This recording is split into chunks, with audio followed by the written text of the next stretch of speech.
Et justement, j'accueille Benjamin Muller. Bonjour Benjamin. Bonjour Marion, bonjour à tous. Ça va bien? Ça va et vous? Ça va fort bien. Alors Benjamin, si la masturbation est un sujet tabou, on peut le dire, néanmoins, les références à celle-ci sont un peu partout. Mais pas du tout, c'est vous qui en voyez partout. Je sais pas, c'est votre lancement. Je plaisante.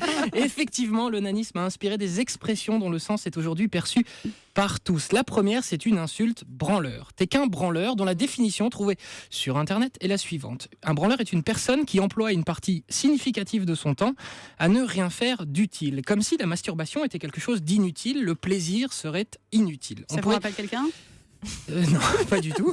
On pourrait aussi dire dans ce cas que faire l'amour, si ce n'est pas pour faire un enfant, c'est inutile. Après tout, oui, ça ne sert à rien. Dans une société où il faut toujours être actif, où il faut toujours réussir à donner du sens à ce que l'on fait, où le dicton « le temps, c'est de l'argent » est devenu universel, ce n'est au final pas très surprenant que l'on associe la quête du plaisir fugace à de l'inutilité. J'ai envie de dire, tous des branleurs, vive les branleurs. Tiens, l'autre définition livrée par mon Wiktionnaire sur Internet à ce mot branleur, c'est une définition originale ce serait ainsi que l'on aurait nommé dans un temps fort lointain, je cite, ces femmes qui n'étaient pas assez belles ou plus assez jeunes pour être fourrées, ou qui redoutaient de l'être à cause des enfants, et qui du coup faisaient de la masturbation des hommes leur métier. C'est la deuxième définition du mot branleur. On aurait pu aussi... Je ne savais pas. Eh ben ouais, on en apprend tous les jours. On aurait pu aussi parler de la masturbation intellectuelle, ce phénomène assez courant, en particulier dans notre milieu, Marion, chez les journalistes, où vous pouvez vous retrouver parfois à la cantine, coincé entre deux journalistes qui dissertent sur les différences fondamentales entre le social-libéralisme et la social-démocratie, ce qui, on en conviendra, n'est pas la même chose.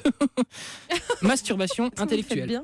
On peut aussi philosopher sur la masturbation. Un ami me confiait tout à l'heure que la masturbation, c'est un peu le fast-food du sexe.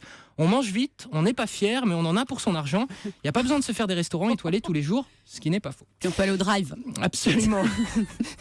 Bon alors, j'ai mené une enquête et j'ai découvert qu'il existait de très nombreuses façons de parler de la masturbation sans dire le mot. Ne dites plus branlette, masturbé ou onanisme, mais optez pour une petite touche de fraîcheur avec des expressions comme se tirer sur la nouille, faire mousser le créateur, aller à 5 contre 1, faire pleurer le petit Jésus, là c'est un blasphème, c'est pas bien. Il y a aussi se polir le chinois, se dégorger le poireau, très élégant. Très ou masculin encore, en tout cas, tout ça. c'est ce que j'allais vous dire, encore astiquer le levier de vitesse. Et quand on regarde toutes ces expressions, ce qui saute aux yeux, si vous me permettez cette expression, Marion Anissa, ce qui saute aux yeux, c'est que ces expressions désignent la masturbation masculine. Oui. Une fois encore, rien concernant les femmes, peu d'expressions gentillettes et marrantes sur la chose, rien pour dédramatiser le sujet, comme si définitivement pour les hommes, se masturber était normal et joyeux, et pour les femmes, ça n'existait pas.